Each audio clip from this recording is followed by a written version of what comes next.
Apakah harganya akan kembali lagi? Kalau secara analisa sederhana yang saya buat seperti ini, kemungkinan bisa kembali lagi ke angka 762.000.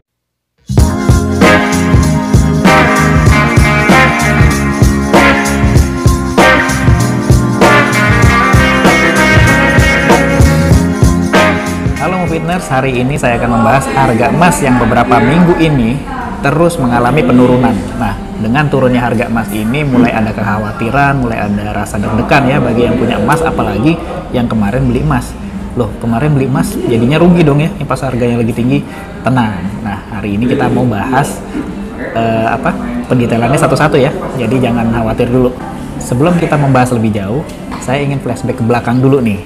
Oke ya. Jadi harga emas waktu itu mulai tinggi pada saat kita kena COVID-19 ya. Ini di awal Januari aja itu sudah menunjukkan harga emas sudah mulai merangkak naik gitu. Pada saat corona sampai dengan saat ini harganya udah 1 juta terus dan hampir hampir melebihi ekspektasi kita. Bisa jadi nanti arahnya karena kondisinya terus-menerus seperti ini bisa jadi naik ke 1,5 sampai 2 juta mungkin ya 1 gramnya, tapi ternyata belum terjadi, malah sekarang mengalami penurunan gitu. Nah, faktor dari naik turunnya harga emas ini juga banyak sekali ya teman-teman semua. Pertama, ini bisa dari kondisi perpolitikan suatu negara, terus yang kedua bisa dari nilai tukar dolar atau nilai tukar mata uang kita gitu ya. Lalu yang berikutnya bisa karena faktor wabah penyakit seperti yang sekarang kita alami nih, corona COVID-19 seperti itu ya. Dan faktor baliknya harganya emas ini bisa normal lagi juga itu kayak misalkan vaksin sudah mulai ditemukan, nah ini harga emas akan mulai stabil lagi seperti itu. Nah, seperti yang kemarin ada pemilu pemilihan presiden Amerika Serikat itu diperkirakan emas akan naik, ternyata tidak ya, malah turun harga emasnya. Jadi tidak yang banyak orang pikirkan, banyak orang prediksikan, ternyata tidak terjadi, harga emas naik. Nah, dalam menyikapi hal ini, saya akan membuat salah satu analisa sederhana. Nah, ini analisa sederhananya seperti apa. Jadi, sekarang harga emas turun nih. Mungkin nggak sih nanti naik lagi atau tinggi lagi? Gitu, atau turunnya ke berapa? Nah, ini hanya sebuah analisa aja ya. Tapi kita mungkin sih harganya kalau prediksi saya ya, kalau misalkan turunnya sampai balik lagi ke harga dulu gitu, misalkan ke 700.000, kayaknya masih terlalu jauh ya dan agak kecil sekali kemungkinannya. Oke, baik, sekarang kita akan menganalisa. Nah, dulu harga sebelum COVID nih, ini saya ambil kita hitung dari harga buyback aja ya, harga buyback dari Antam supaya lebih gampang, karena harga buyback itu tidak berjenjang, tidak beda-beda, dan ini rata ya di Antam. Nah, harga buyback itu dulu di awal Januari, masih sekitar tanggal 2 Januarian ya, itu masih 670.000 untuk harga buyback per gramnya. Lalu harga belinya itu pada saat itu ya bervariasi ya, itu di sekitaran 762.000-an per gram gitu. Nah, lalu harga buyback tertinggi itu ada di 7 Agustus 2020, itu 964.000 harga buyback Antam tertinggi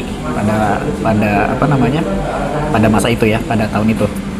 Dari data ini menunjukkan ada kenaikan 42,18%. Ini faktornya karena corona ya, jadi tinggi sekali nih, 42,18%.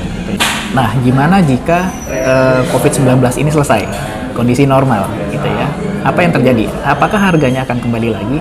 Kalau secara analisa sederhana yang saya buat seperti ini, kemungkinan bisa kembali lagi ke angka 762.000 sini ya, atau di sekitaran 762 itu sampai 800.000-an, mungkin arahnya angkanya itu di sekitaran situ. Tapi kalau berdasarkan pengalaman yang sudah saya jalani beberapa tahun gitu ya, jadi kalau turunnya sampai sekarang naiknya tinggi ya, dari 1 juta.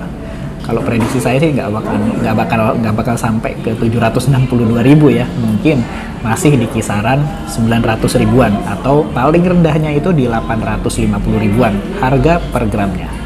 Oke teman-teman, nah sekarang gimana cara kita untuk menyikapinya? Kalau dari saya pribadi, harga emas turun gini nggak usah khawatir, nggak usah takut nilai emasnya habis, apalagi yang kemarin udah beli terus mikirnya rugi dong gitu ya, enggak. Jadi kalau harga emas lagi turun gini, ini adalah kesempatan kita untuk mengumpulkan emas lagi lebih banyak nih. Jadi fokus aja sama tujuan kita, target kita untuk memiliki emas ini. Nah, kita kan biasanya punya target ya, nanti emasnya mau dijual untuk apa gitu ya, untuk misalkan untuk punya rumah, untuk dana liburan, untuk lain-lain gitu ya. Jadi fokus aja sama target kita. Nah, karena memang kalau kita bukan pedagang, kita pembeli emas biasa aja, simpan biasa, ya memang ngarepin keuntungannya ya cuma dari itu ya, dari harga emas yang terus naik gitu. Tapi kalau misalkan teman-teman pengen punya cuan yang lebih gede dibandingkan itu, ya sebenarnya jangan cuma jadi pembeli aja, tapi jadi pedagang emas gitu. Nah, caranya gimana nanti mungkin ada di sesi khusus ya, sesi berikutnya saya akan bahas gimana caranya kita bisa punya uang, bisa punya cuan lebih gede daripada sekedar hanya jadi pembeli emas. Baik teman-teman semua, semoga penjelasan ini bermanfaat dan teman-teman gak usah takut lagi harga emas turun, nanti nilainya jatuh gitu ya. Fokus aja sama tujuan kalian, fokus untuk punya emas yang lebih banyak lagi. Saksikan terus update video dari kami, karena di sini adalah tempatnya untuk cari ilmu.